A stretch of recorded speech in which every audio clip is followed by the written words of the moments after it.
श्री गुरुवे नमः।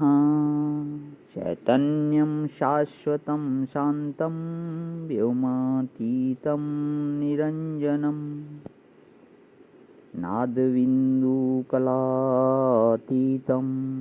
तस्मै श्रीगुरुवे नमः। ॐ शान्तिः शान्तिः शांति। प्रणाम भगवान। श्वेता श्वेतोपनिषद स्वामी श्री अखंडानंद सरस्वती महाराज का दिव्य ग्रंथ, जिसमें हमारा प्रवचन 45वां चल रहा है भगवान, और इसमें अध्याय 4 में मंत्र नंबर 19 से 22 की व्याख्या, परमात्मा का स्वरूप और उसकी स्तुति। आज हमारा 22वां मंत्र चलेगा। मंत्र है माँ नस्तो के तन्ने माँ न आयुषी, माँ नो गोसु, माँ नो अश्वेषु ऋषिषा, वीर अन्मान नो रुद्र भामितो वधीर विषयमंता सदमित्वा हवामहे। अर्थ था कि हे रुद्र, आप हमारे पुत्र पौत्र आयु गौ और घोड़ों का विनाश मत करना। आप क्रोधित होकर हमारे वीरों का वध मत करना। हम भविष्यमान होकर सदा ही रक्षा के लिए आपका आवाहन करते हैं, यजन करते हैं। व्याख्या लेता हूँ भगवान की। यह तो जब कर्मकांडी ब्राह्मण लोग गौरी की पूजा करवाते हैं ना घर में, तब इस मंत्र का पाठ करते हैं, बोलते हैं इस मंत्र को। तो गृहस्थ लोग जो हैं वे रुद्र से प्रार्थना कर रहे हैं। गौरी की पूजा में रुद्र की पूजा, बोले हे रुद्र, हमारे जो ये छोटे छोटे बच्चे हैं इनके ऊपर कभी क्रोध मत करना, हमारी आयु पर कभी क्रोध नहीं करना, हमको पूर्ण जीवन जीने देना, हमारी गाय पर प्रहार मत करना, हमारे घोड़े की कभी हिंसा मत करना, और हमारे जो सिपाही हैं वीर, हमारे अनुचर, हमारे परिकर, उनके ऊपर क्रोधित होकर कभी उनका वध मत करना। हम हाथ में हविष्य लेकर के और तुम्हारी शरण में आकर और इस सत्र में आकर तुम्हारी प्रार्थना कर रहे हैं, हवन कर रहे हैं, तुम्हारे लिए हविष्य दे रहे हैं, कृपा करो हमारे ऊपर।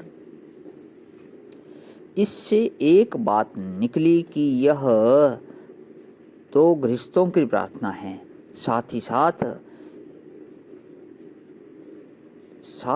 साथ तो एक बात यह निकली कि जो लोग वेदांत के जानकार हैं वे गृहस्थ होते हैं, और गृहस्थ होते हुए उनको इन सब के कल्याण पर भी दृष्टि रखनी चाहिए।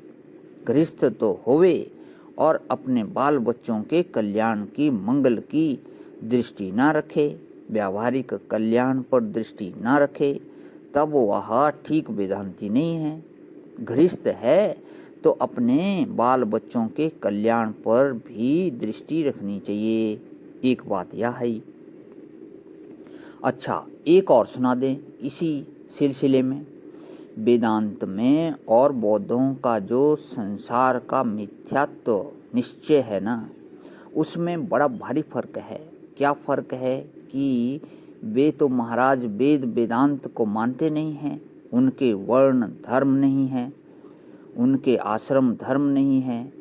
वे तो यही चाहते हैं कि सब लोग बाबा जी बने और निर्वाण परायण हो जाएं, सबको विरक्त बनाएं। और हमारा जो वेद वेदांत है ना, या शंकराचार्य ने जिस वेदांत की प्रतिष्ठा की है वह वर्णाश्रम मर्यादा का संरक्षण है। वे बौद्ध केवल दो ही सत्ता मानते हैं, एक तो परमार्थ जो है वह शून्य है, और संसार जो है वह प्रतिभाषिक है। और शंकराचार्य जी के अनुयायी एक व्यावहारिक सत्ता मानते हैं, जिसमें वर्ण भी है, इसमें आश्रम भी है, इसमें वेद भी है, इसमें वर्ण भी है, इसमें अपनी घर गृहस्थी भी है। संसार को जितना तुच्छ अवैदिक विचारक मानते हैं, उतना तुच्छ वेद वेदांत में नहीं माना जाता है। भला इसमें मंडलेश्वर होने की इच्छा किसी के मन में है तो देहाभिमान से है। भला अवधूत होने की इच्छा है तो वह भी देहाभिमान से ही है। तुम अपने को ब्रह्म क्यों नहीं मानते हो? जब अपने में ब्रह्म दृष्टि छूट जाएगी ना, परिच्छिन्न दृष्टि आवेगी, तभी ना अवधूत होने की इच्छा होगी। ना कि हम अवधूत बने देह से, और जब परिच्छिन्न में अहम बुद्धि होगी तभी ना मंडलेश्वर बनने की इच्छा होगी। तो इच्छा से हमारा मतलब है, माने बिना इच्छा के कोई मंडलेश्वर हो जाए तो उस पर कोई आक्षेप की बात नहीं करता हूँ, तत्व बताता हूँ उसका। कोई सहज भाव से अवधूत हो जाए ठीक है, पर जहाँ अवधूत होने की इच्छा उदय होती है और जहाँ मंडलेश्वर होने की इच्छा उदय होती है, वे दोनों इच्छाएं अपने को परिच्छिन्न मानकर हैं। उसमें अवधूत अच्छा है कि मंडलेश्वर अच्छा है, यह तो अपनी अपनी वासना की बात है, इसको छोड़ो। अब यह देखो कि यह जो इच्छा होती है वह अपने को परिच्छिन्न मानकर हो रही है। तो वहाँ क्या करना चाहिए कि वह इच्छा जहाँ अध्यस्त है, जिस स्वयं प्रकाश सर्व अधिष्ठान के द्वारा वह इच्छा प्रकाशित हो रही है, उसको जानकर इस इच्छा को बाधित कर देना चाहिए।